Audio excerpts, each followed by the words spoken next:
Hi, this is Annaduldu, and welcome to Conquerors League Report. There is a correction I have to make.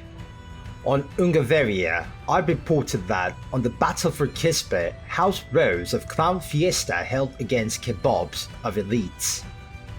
That was wrong. Kebabs took the city from Rose. I suppose this is the payback for Clown Fiesta for taking Territorial. Also, the city of Hatvan was told to be held by Kasimpasa. I was wrong on that. Hatvan was taken by origin of Clown Fiesta towards the end of Territorial War.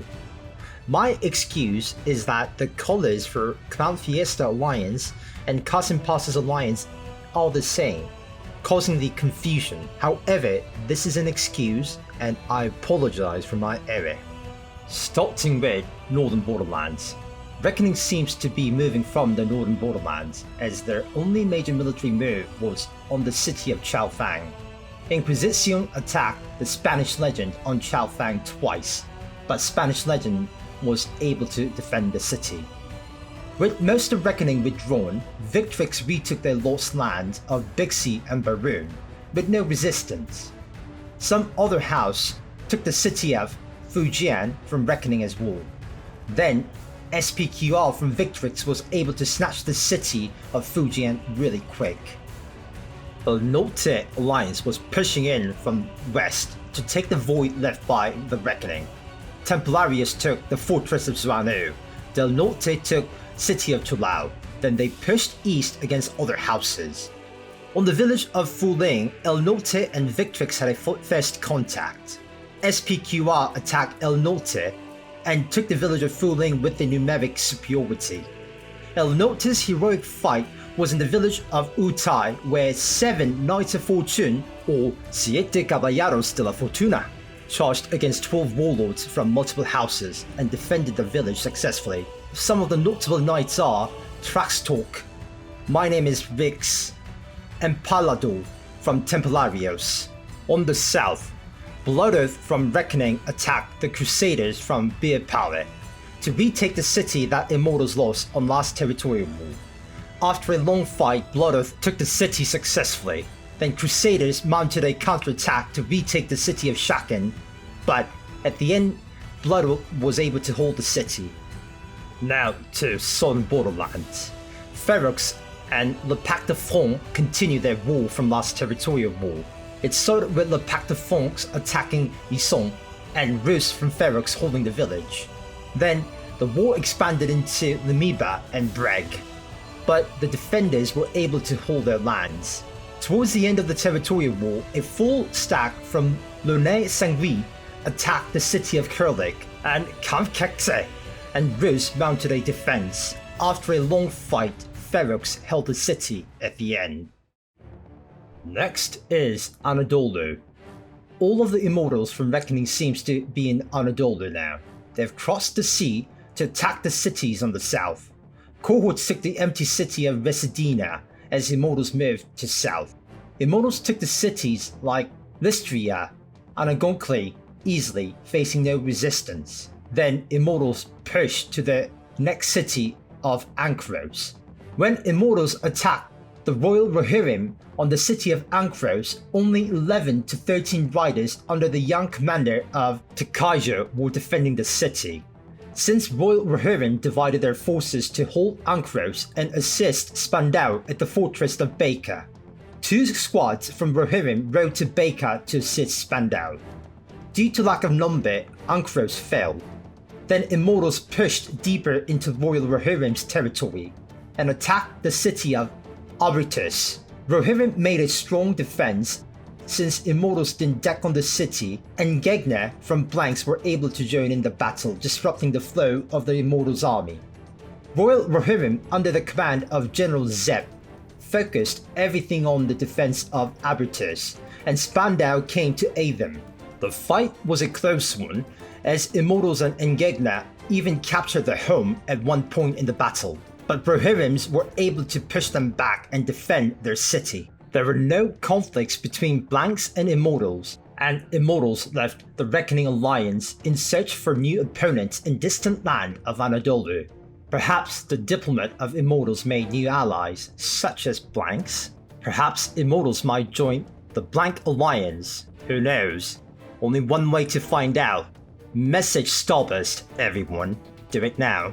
Gaviria was getting attacked by not only Immortals but by Blanks and Brothers-in-Arms Alliance. First, the Fortress of Baker was hit by the House Nirvana from Brothers-in-Arms.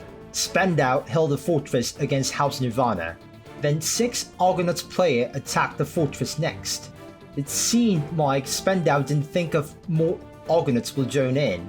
I'm not too sure, but next second there were full Argonauts stacked and Spandau's forces were losing numbers fast, and the fortress fell to Argonauts. The city of Kuskari was attacked by Stronghold from Brothers-in-Arms Alliance. Deutsche Witte held against the invaders successfully. Blank had no opposition most of their land as the smaller houses and Black Sun Pact left the region to Gaviria, and Argonauts took all the village on the south from Black Sun Pact with no resistance. So Engegner pushed to Chrysanthus and took the city from Ultramarines after a hard fight. Then they pushed to attack Gaviria and took the fortress of Baker eventually. From north, Wild Blood from XD Alliance came to south and took the cities one by one. First, Residina was captured, followed by Jadoli. Lastly, the city of Bolin fell, while the Ultramarines defended. Nothing was able to stop the Wild Blood's conquest from the north. Lastly, Gaviria. There are 2 main factions fighting for Varos: Clan Fiesta and Eternal against Elite, XD and Kasimpasa. Nomad was fighting against Clan Fiesta, unlike the last Territorial war when they were fighting against XD Alliance. I'm not quite sure if they've joined in with faction with Elite and XD, or no. On top of that, Black Sun Pact moved from Annaduldu to attack Nomads. I'm not sure if they were invited, but they arrived in Gaviria in the most critical Territorial war. Moreover, a lot of members from Elite and XD seems to have joined Kasimpasa to defeat Clan Fiesta. I'm not 100% sure on this, but this is based on my observation. I will explain my reasoning later on. This Territorial war in Gaviria seems to be turning into a world war with 2 major factions. In the first part of Territorial war, there was a massive conflict between 2 factions. Triple X attacked Hatvan, defended by Rose, and House Rose was victorious and held the city. Project X attacked Vehelovac against Eden, but Eden was able to hold the city. Herd from Kasimpasa attacked Horka, and after a long fight, they took Horka from Eden defenders. Then Eden attacked Horka to take it back, but Herd was able to beat the attackers. Eden attacked Sortivar against Kasimpasa and took the fortress.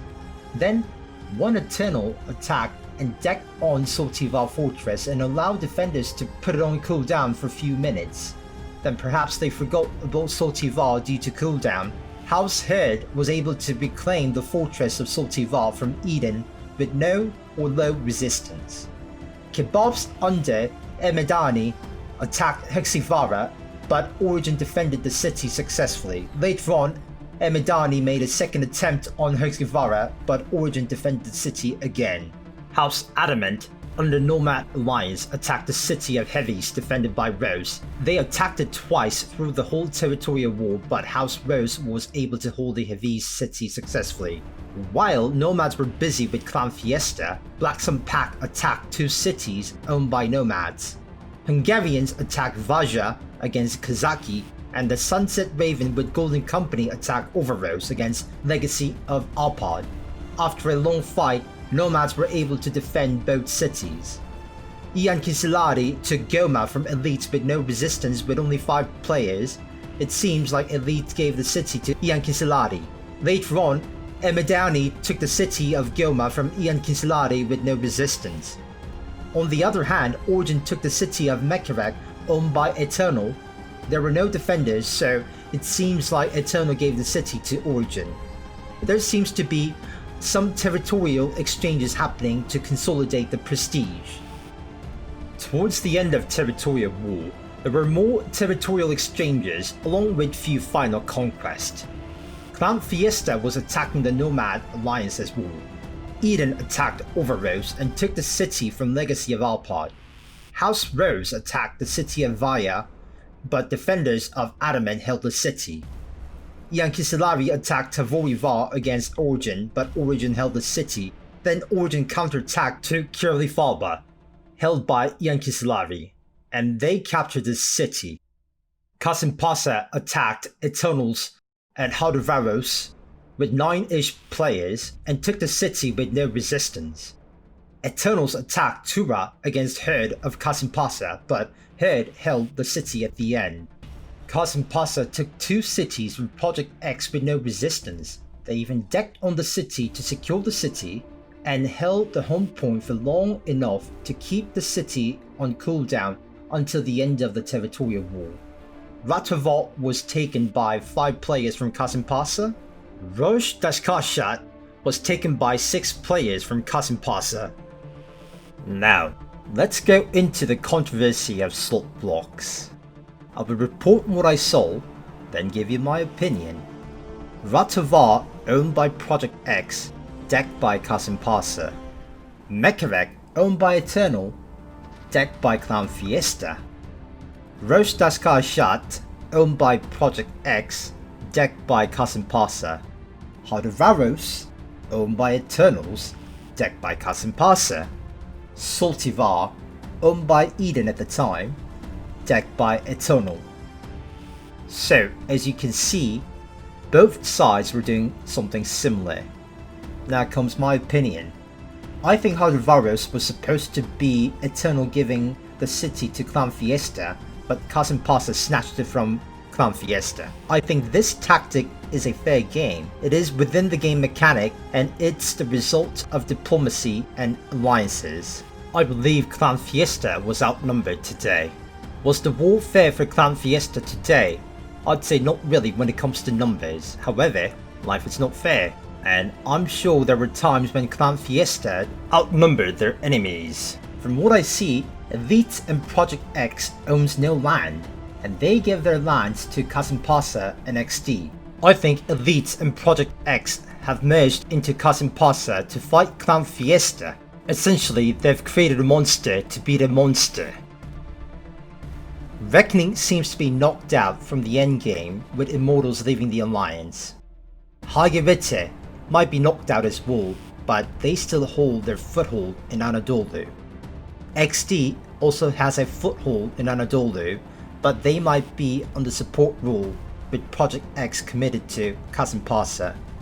This is the sacrifice other alliances have to make to create another monster. Now for the monsters, the Godzilla versus King Kong. Clan Fiesta still gained lots of prestige despite being outnumbered. They are probably outnumbered with 5th Quest as well, since I wouldn't be surprised if other alliances are helping Kasimpasa with 5th Quest. Though Clan Fiesta may outnumber any alliances if there were no mergers, but there are other ways to grow the numbers, with diplomacy. As a result, Kasimpasa became a whole new beast with 10,850 prestige, and be the first alliance to attack on the capital of Gaviria, Torvaros. Overall, the lesson for today's Territorial War was there are more than one way to have more numbers, and numbers do matter. Thank you for your support. You can add my Discord account to give your side of the story.